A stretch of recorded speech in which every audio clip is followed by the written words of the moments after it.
Շնորհակալություն, պարոն Սինանյան, երկու հարց ունեմ։ Առաջինը նշեցիք, որ Իգոր ծրագրի շրջանակում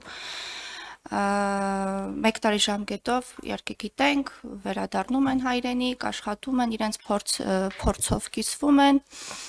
հայրենիքում, ունեք ձեր ձեռքի տակ վիճակագրություն, արդյոք մեկ տարի ժամկետն ավարտվելուց հետո քանի հայրենադարձ է ցանկություն հայտնել մնալ եւ հայրենիքում շարունակել, այսինքն ինչքանով է գրավիչ եղել այս process-ը, որի վերջնարդյունքում հայրենադարձները մնացել են եւ տեղում ռեալիզացրել են իրենց գիտելիքները, սա առաջին հարցը եւ երկրորդը նշեցիք, որ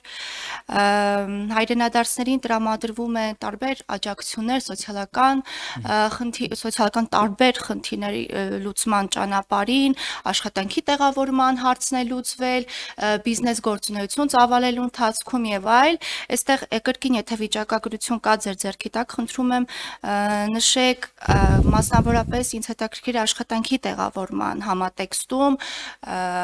ինչպիսի թիվ է արտացոլվում, արդյոք քանի տոկոսի համար ենք լուծել այս հարցը։ Շատ լավ, շնորհակալություն։ Առաջին հարցին պատասխանելը հեշտ է, որովհետև կոնկրետ մարդկանց մասին է խոսք գնում եւ մենք բնական է, որ հետևում ենք տվյալներին, մենք ի գործի ավարտին հասած առաջին 4 տարիների ընթացքում ունենք 70% հայրենադարձություն, որը անկեղծ մեր սպասելիքներից, այո, մեր սպասելիքներից շատ ավելի մեծ թիվ է, եթե հիշում եք 19 թվականին ծրագիրը սկսելուց առաջին մեր բյուջեի քննարկման ժամանակ մենք դրել էինք 25% թիրախը իրատեսորեն, բայց ունենք 70%, այդ իմաստով շատ ուրախ ենք, գոհ ենք, իհարկե մեծ մասը անցնում են մասնավոր սեկտոր, որովհետև աշխատավարձները բարձր են այնտեղ հասկանալի պատճառներով, բայց մրցակցային են ավելի, բայց 70% ունենք հայրենադարձություն։ Երկրորդ հարցի դեպքում, ճիշտ ասած, կոնկրետ տվյալներ չունեմ, մենք, գիտեք ոնց է, մենք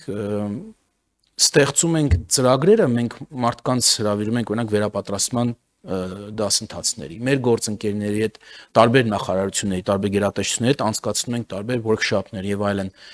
Մենք այդ կոնտակտը առաջացնում ենք, բայց դրանից հետո ճիշտ ասած լավ չենք հետևում, թե ի վերջո ինչ եղավ։ Մենք շատ-շատերի մասին գիտենք, ինչ է իրենց հետ պատահել, բայց շատ-շատերի մասին էլ տեղյակ չենք։ Ես համաձայն եմ եւ դա մոտս կնշեմ, որ փորձենք հնարավորինս հավաքագրել այս ինֆորմացիան, որ այո, հաջորդ անգամ նախ մեզ է օգտակար եւ հետո էլ կարողանանք ձեզ ներկայացնել այդ դատան։ Չմոռանաք հավանել տեսանյութը եւ բաժանորդագրվել Civic AM-ի YouTube-յան էջին։